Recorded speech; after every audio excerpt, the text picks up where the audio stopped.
Bonjour à tous. C'est évidemment un très grand plaisir et une grande fierté pour l'ensemble de notre délégation française, Laurence Trochu, Nicolas Pey, Guillaume Pelletier et moi-même de vous recevoir à Paris pour ces journées d'études du groupe des conservateurs et réformistes européens. Je vous remercie pour votre présence nombreuse puisque nous sommes victimes de notre succès. Nous accueillons pas moins de 170 personnes, dont 60 députés. Alors je ne doute pas que c'est évidemment l'immense charisme de la délégation française que nous sommes qui vous amène ici et pas du tout, bien sûr, les attraits de la ville de Paris. Je tiens à remercier tout particulièrement pour leur présence les coprésidents du groupe, évidemment Nicolas Procaccini et Patrick Iacchi, également Antonella Sberna et Robert Zillet, qui sont donc nos vice-présidents du Parlement européen, la présidente de la Commission Agriculture et Développement Rural, Veronika Vrecionova, les chefs de délégation, évidemment, parmi lesquels Carlo Fidanza et Adam Bielan, le secrétaire général du parti ECR, Antonio Giordano, qui, je crois, doit être parmi nous, ainsi, bien sûr, que l'ensemble des chefs de délégation et députés. Je salue également la présence de Francesca Caruso, qui est adjointe régionale de la culture de la région Lombardie, et également les invités extérieurs que vous aurez l'occasion de découvrir lors de ces journées d'études.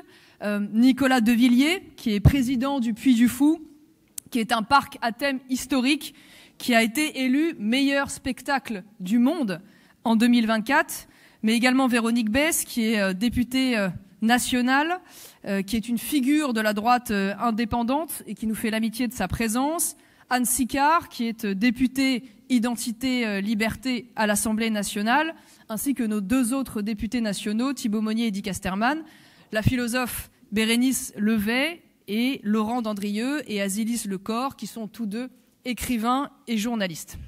Alors nous avons décidé, vous l'avez vu, de placer ces journées d'études sous le thème de la culture et du patrimoine européen. Je parle bien sûr de notre patrimoine matériel, de nos monuments, nos œuvres d'art, nos écosystèmes, mais aussi de notre patrimoine immatériel, notre art de vivre, nos principes, nos savoir-faire, nos langues, nos usages, notre spiritualité. Et c'est bien en ce sens, je crois, que nous sommes des conservateurs. Alors vous savez, malheureusement en France, ce mot conservateur a mauvaise presse. Il est bien souvent synonyme de rente, d'immobilisme, d'esprit bourgeois. Pourtant, le conservatisme n'est rien d'autre que le résultat du sentiment que les bonnes choses peuvent être aisément détruites, mais pas aisément créées. Ce sont évidemment les mots fameux de Roger Scruton que je vous cite.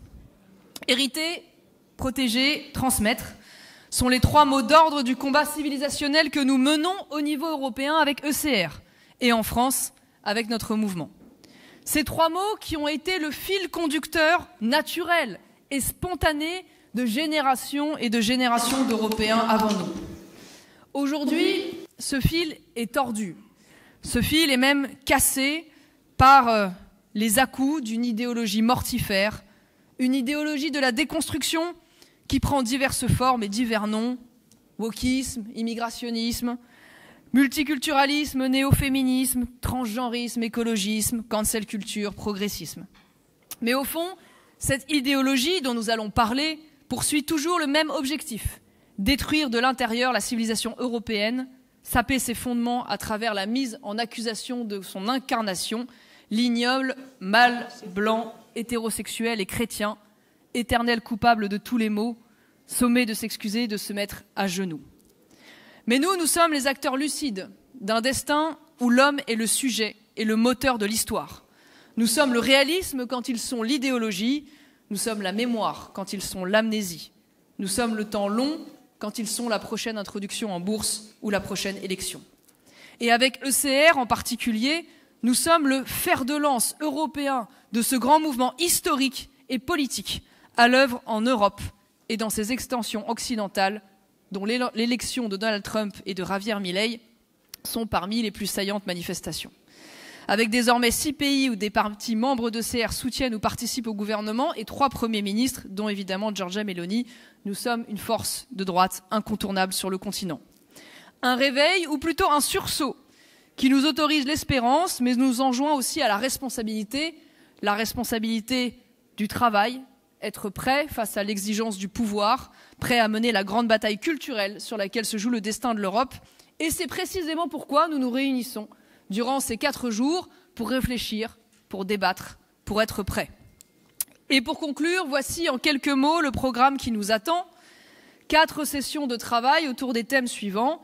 Combattre la cancel culture en Occident. Quels moyens pour protéger l'héritage culturel européen? Comment défendre une écologie de la civilisation? Et enfin, l'entreprise au service de la transmission de notre identité.